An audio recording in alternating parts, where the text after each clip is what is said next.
When I was studying, I was very rarely a topper. Not in my 10th exams, not in my 12th exams, not in the engineering, not in my MBA either. I wasn't at the bottom, but I wasn't the person everyone talked about, right? I was usually somewhere in the like above average, middle, like fourth, fifth, maybe 10th, then top 10. That's where I was usually good enough to move forward, but never the gold medalist. I was gold medalist in my law, like doing my LLB. I was a gold medalist there and gold medalist sometimes in my school, but like not at the major places that I talked about right now. And for a long time, I carried that quietly with me. Long time. Because when you look around, especially when you are young, it feels like only the toppers matter. They get noticed first, their resumes look stronger, their confidence looks unshakable.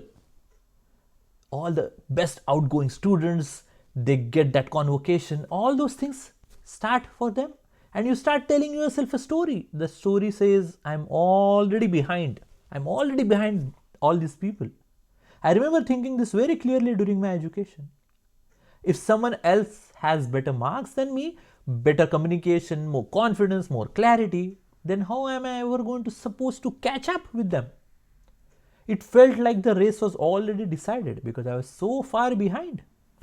At that stage, I genuinely believed that being the first was the only thing that mattered. And if you weren't the first one, you were just average. But something interesting happened once I entered the real work life, the professional setup, the real life where the career starts. I started seeing what happened after the exams were over, after the degrees were done, after the initial job offers settled and all that. Some people, some people who were brilliant academically stopped pushing themselves. Some people who looked unstoppable early on, they slowed down. Not because they weren't capable, but because life happened, comfort happened, fatigue happened. At the same time, I noticed something else. People like me, I knew others as well. People who were never the best on paper, kind of, but kept showing up, learning one more thing, taking one more exam, staying curious instead of, settling, not burning out fast, but not disappearing either. Because I always decided I'm going to do a lot more if possible, do more education that would help me for a long term. And that's when a realization hit me at the time. You don't need to operate at 100% brilliance all the time to build a strong career. What you need is consistency that lasts. I was never giving perfect performance every single time because if I had, I would have been topper in my engineering, MBA, masters, and everywhere, right? 10th and 12th. But I was not there. But I was just giving enough again and again over years. Think about it like this. Most people push extremely hard for a short phase.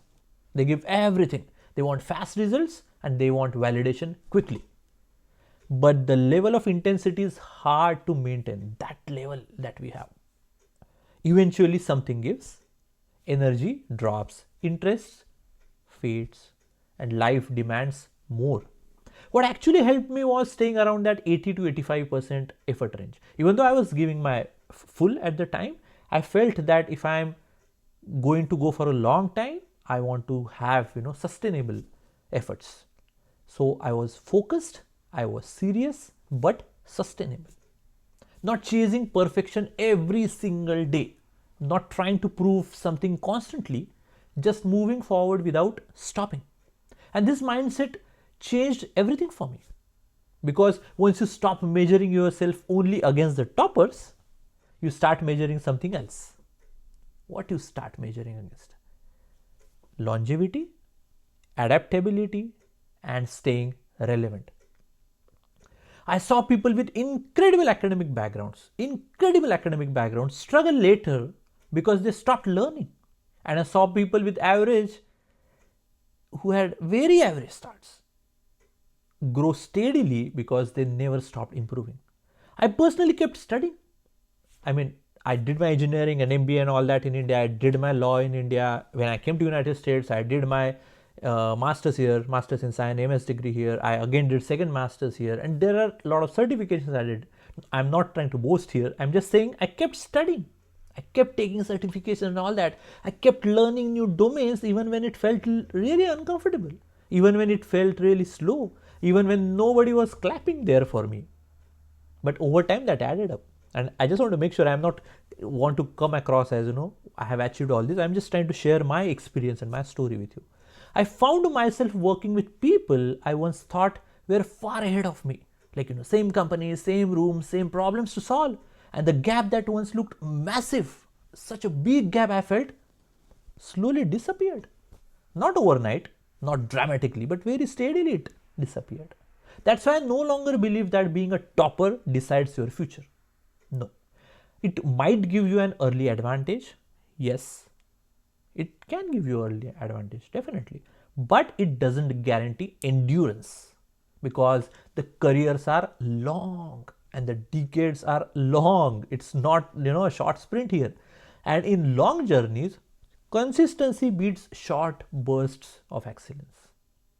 If you are in your early career and feeling discouraged because you are not the best in class, or you are not getting those awards, best outgoing awards in the convocation and all that, I want you to remember this. You are not broken, you are not late, you are not out of the race. I felt that. That's why I'm trying to share with you. You are just playing a longer game. I always believe that I am playing a longer game here. And that game rewards people who stay curious, stay disciplined, and don't quit just because they were in the first one. Right? If there is one thing worth remembering from my journey that I have shared with you now, it's this. You don't need to be exceptional every time. You don't need to be. You need to be present for a long time. I totally believe this, and I totally did this in my career.